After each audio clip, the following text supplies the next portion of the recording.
Salut les amis, c'est le RNL Crew. Aujourd'hui, on est là pour parler du meilleur quad. Je pense qu'on va tous être d'accord, le 350 Banshee. Mais qu'est-ce que tu dis frérot, j'ai déjà fait une vidéo dessus, c'est le 700 Raptor le meilleur quad. C'est le 350 Banshee le meilleur Bon quad. allez, on vous fait le top 10 des meilleurs quads.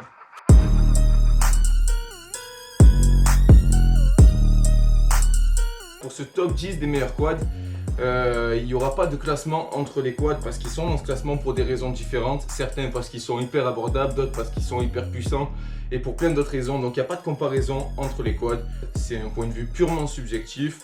Si jamais on ne met pas votre quad préféré dans notre classement à nous, on vous invite à donner votre avis en commentaire et on passe tout de suite à ce top 10.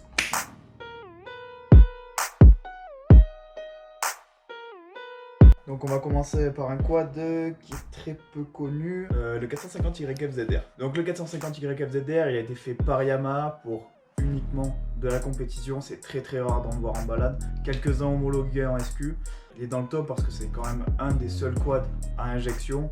Donc c'est facilement préparable, tu peux le passer sur banc pour avoir vraiment une courbe de puissance parfaite. Et en plus de ça, il est vraiment facile de trouver des pièces d'occasion sur le marché. C'est des quads qui ont été énormément préparés. Il a un super cadre alu, il peut faire des sauts incroyables. Il y a des mecs qui passent des tables de 25 mètres avec. Le quad, il est nickel. C'est pour ça que ce quad-là, il est dans notre top 10. Le 200 Blaster.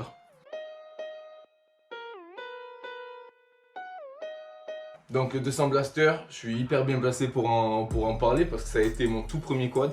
Et d'ailleurs c'est un quad que je recommande pour tous ceux qui voudraient se lancer dans le quad.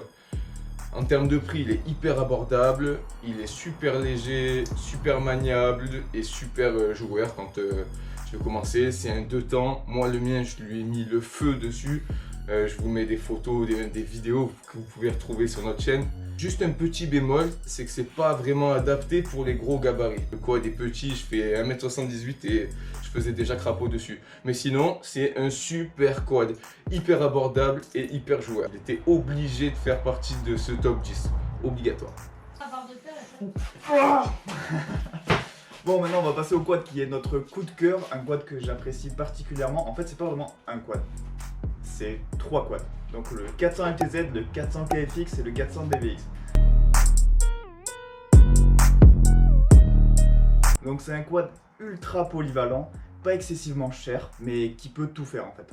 Il est sportif, donc tu peux faire un petit peu de circuit avec pour t'amuser, tout ça, c'est vraiment pas mal du tout. Tu peux faire des randos, parce qu'il a son ventilateur avec son radiateur.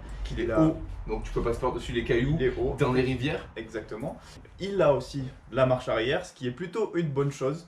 Surtout quand tu es coincé, que tu dois tirer ton quad comme un... Et en plus de ça, il est super fiable, il y a des pièces partout. C'est vraiment un excellent quad pour commencer. Vraiment, si jamais vous cherchez un quad dans votre budget, dans les, je sais pas, entre 2500 et 4000, prenez un 400 LTZ ou DVX KFX, vous serez absolument pas déçus, c'est vraiment un super quad. Donc pour le 4e quad, on va passer à la version sous stéroïde, le 700 Raptor.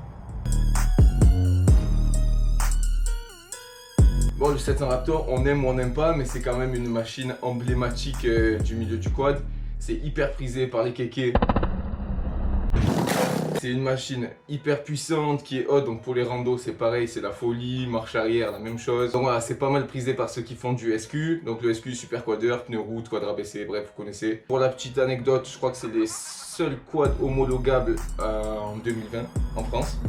C'est Dragon qui a sorti les kits pour les homologuer à partir de maintenant. Pour résumer, c'est le quad le plus polyvalent à nos yeux. D'autant plus qu'il y a énormément de pièces sur le marché de l'occasion et sur le marché tout court d'ailleurs.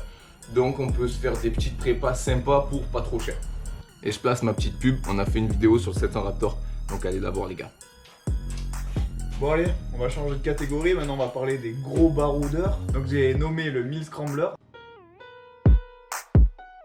Donc le 1000 Scrambler c'est un énorme quad, c'est super utile pour de la balade, des travaux agricoles.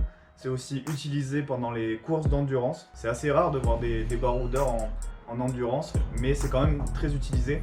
Et en fait, dans les virages, c'est pas top parce que c'est assez gros, c'est un peu pâteau tout ça. mais par contre dans les lignes droites ça envoie, c'est un truc de fou, enfin, ça, je crois que ça fait presque 90 chevaux, on confirmera ça, et c'est un truc de dingue la puissance que ça a sur les lignes droites. Plus de ça, c'est ultra bon en franchissement pour tracter des charges lourdes, et en plus le bruit, c'est de la bombe. Donc obligé de le mettre dans le classement aussi. Prochain quad, il n'y a pas de top 10 sans 350 Banshee, c'était obligé, c'est le meilleur quad pour beaucoup de quadeurs. Donc on parlait de quad emblématique, lui il en fait clairement partie, c'est un 350 2 temps bicylindre. D'ailleurs le seul quad bicylindre en 2 temps de tous les temps, il n'y en a jamais eu d'autres. Non, pas de quad, non. Quoi d'autre, je sais pas trop quoi dire. Allez, laisse-moi parler, c'est moi qui en ai un, là, fais pas le mec. Bon, 350 Banshee, super quad, très puissant, relativement fiable quand même, souvent utilisé dans le domaine de la compétition, bien que maintenant il ne soit plus très d'actualité, même s'il y en a qui vont aller rager dans les commentaires, allez-y, vous pouvez y aller, faites-vous plaisir. Donc voilà, non, vraiment très bon quad, authentique, maintenant un peu old school, mais c'est un super quad qui arrache les bras, qui marche que dans les tours, et bien évidemment le bruit c'est fantastique. Je vous le déconseille si vous êtes un novice dans le monde du quad, c'est pas top, vous avez souvent les mains dedans. Donc il a parlé du bruit ultra agressif, mais les gars, regardez-moi cette gueule là.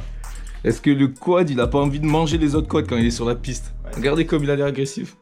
Le 250 KXR de chez Kymco. Alors c'est bien simple, c'est le premier quad que j'ai eu. Enfin, qu'on a eu, bref. Ben, ce quad là, pendant 10 ans, j'ai rien fait dessus. Il a fait des tonneaux, il a fait 10 000 bornes, et ben il est toujours debout. C'est increvable ces quads. Alors c'est automatique, c'est pas puissant, c'est pas super beau, certes, mais niveau fiabilité et niveau de kiff, ben franchement c'est le top. Si vous avez envie d'un quad, petit budget, sans trop vous faire chier à entretenir, et ben honnêtement, le 250 KXR de chez Kymco, au top.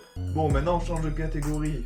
On a mis le 1000 Renegade, donc le 1000 Renegade de chez Can-Am.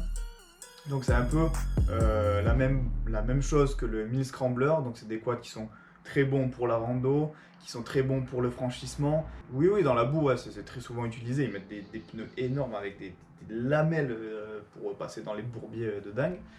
Ils sont configurables à souhait. Je sais qu'il y a des ranges tronçonneuses, des ranges fusils de chasse. Il y a des bagages avant, derrière, des treuils, des bouts de l'attelage. Enfin, il y a des options de dingue dessus. Par contre, niveau tarif, il est très cher. Surtout par rapport à notre petit Kymco. Voilà.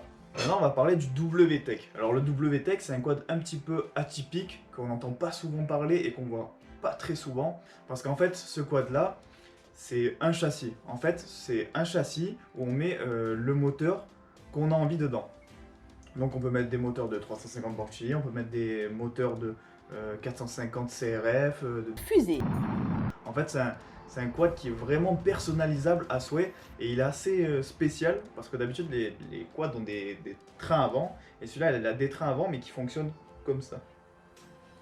Enfin c'est un peu spécial, on vous met la photo et voilà, donc j'avais envie de parler de ce quad parce qu'il est vraiment unique, ouais c'est ça, il est unique, il est vraiment très spécial. On en voyait beaucoup pendant un moment dans le monde de la compétition, maintenant on en voit un petit peu moins, ça commence à vieillir, mais en tout cas pour l'époque c'était vraiment une technologie assez révolutionnaire dans le quad, et c'est quand même de très bons quads, avec des très bons châssis.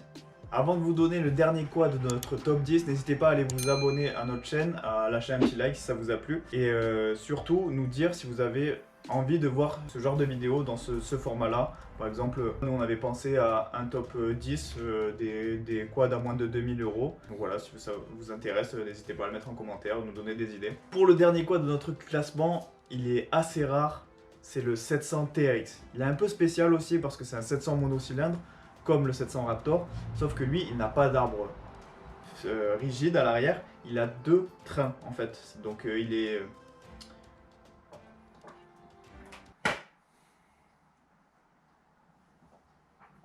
Donc il n'est pas rigide à l'arrière. En plus de ça, il est hyper puissant, il est souvent utilisé pour les bajas ou les courses d'endurance. Donc les bajas c'est des genres de rallye des quads. et il commence à se faire par contre très rare et donc forcément il est très cher, mais c'est un excellent quad.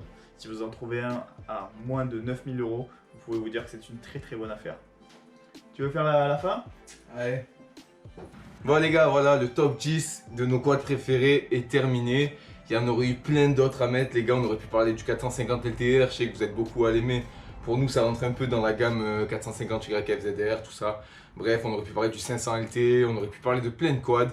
Mais on pouvait pas tout mettre, on était limité à 10. Si jamais on n'a pas parlé de vos préférés, je le rappelle, vous allez nous en parler en commentaire. J'espère que ce format vous aura plu, j'espère que la vidéo vous aura plu. Et puis on vous dit à la prochaine.